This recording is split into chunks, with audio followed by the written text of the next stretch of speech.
Santiniketan medical college ও বিজেপির যুব মোর্চার যৌথ উদ্যোগে কিন্নাহারে হয়ে গেল স্বেচ্ছায় রক্তদান শিবির। গ্রীষ্মকালীন রক্ত সংকট মেটাতে ও রক্তের চাহিদা কমানোর লক্ষ্য নিয়ে শান্তিনিকেতন মেডিকেল কলেজ ব্লাড ব্যাংকের সহযোগিতায় বিজেপির যুব মোর্চার পক্ষ থেকে কিন্নাহার 2 নম্বর অঞ্চল বিজেপির দলীয় কার্যালয়ে রবিবার হয়ে গেল স্বেচ্ছায় রক্তদান শিবির। এই শিবিরের কিন্নাহার এলাকার বাসিন্দারা রক্তের চাহিদা কমাতে স্বেচ্ছায় রক্তদান করতে এগিয়ে আসেন। শিবিরে উপস্থিত ছিলেন বিজেপির যুবনেতা তুহিন ঘোষ, যুবনেতা রাজেশ চক্রবর্তী, জীবনানন্দ ঘোষ, ছিলেন বিশিষ্ট সমাজসেবী বিক্রম সিনহা সহ এলাকার বিশিষ্ট ব্যক্তিবর্গরা। যুবনেতা তুহিন ঘোষ ও সমাজকর্মী বিক্রম সিনহা বলেন, প্রকট গ্রীষ্মের সময়ে সাধারণ মানুষ ব্লাড ব্যাংকে এসে যাতে রক্তের অভাবে ঘুরে যেতে না হয়, সেজন্য জেলা জুড়ে বিজেপি যুব মোর্চার পক্ষ থেকে নতুন সমাজ গড়ে তোলার লক্ষ্য নিয়ে এই রক্তদান শিবিরের আয়োজন করা হয়। কিন্নাহার থেকে শুভদীপ গুইয়ের রিপোর্ট, বিগ নিউজ বাংলা। এবং কারা আয়োজন করলো?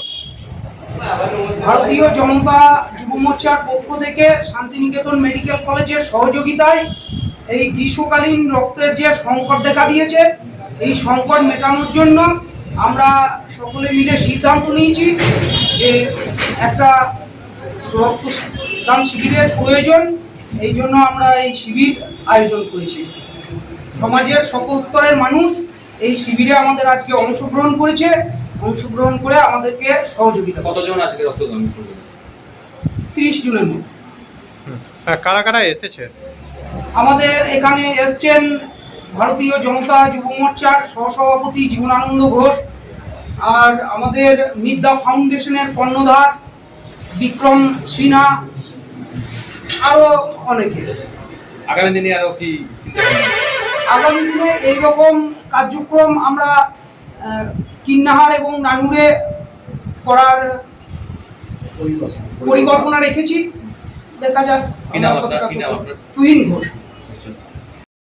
আচ্ছা, আপনাদের মারফত জানাতে চাই আমি একটা কথা, যে এই সরকার তো আমাদেরকে বিভিন্ন রকম সামাজিক প্রকল্প এবং অর্থনৈতিক সাহায্যের মাধ্যমে আমাদেরকে সেবামূলক প্রচেষ্টায় এগিয়ে দিয়েছে। তো আমরা তো সবাইকে অর্থনৈতিকভাবে সবল বা সাহায্য করতে পারি না। তো আমরা সবাইকে একে অপরকে যদি রক্ত দিয়ে সাহায্য করতে পারি, একে অপরের পুরো পরিপূরক হিসাবে গড়ে তুলতে পারবো। তাই আমরা এই রক্তদান শিবির আয়োজন করেছি। আগামী দিনে কি চিন্তা ভাবনা? আগামী দিন আরও বড় করে এই রক্তদান শিবির আয়োজন করবো এবং হসপিটাল ও নার্সিংহোমগুলিতে যে রক্ত সংকট দেখা দিচ্ছে সেইগুলোকে আমরা মেটানোর চেষ্টা করবো। কিসের জন্য এই শিবির? কারণ এই শিবিরটা করেছি প্রত্যেক মানুষের জন্য। কারণ মানুষ রাস্তাঘাটে অ্যাক্সিডেন্ট, বিভিন্ন জনের রক্তের সমস্যা পড়ছে অপারেশনের ক্ষেত্রে, সেই ক্ষেত্রগুলোকে আমরা পরিপূর্ণ করার জন্য এই রক্তদান শিবির আয়োজন করেছি। আমার নাম বিক্রম সিং। কোন দায়িত্বে রয়েছেন? আমি এখন বর্তমানে একজন সমাজসেবী, বিভিন্ন সমাজের সেবামূলক কাজগুলো করতে। কেমন লাগছে? খুব ভালো লাগছে। এই নিয়ে কত বড় খুশি? এই নিয়ে 13 বার।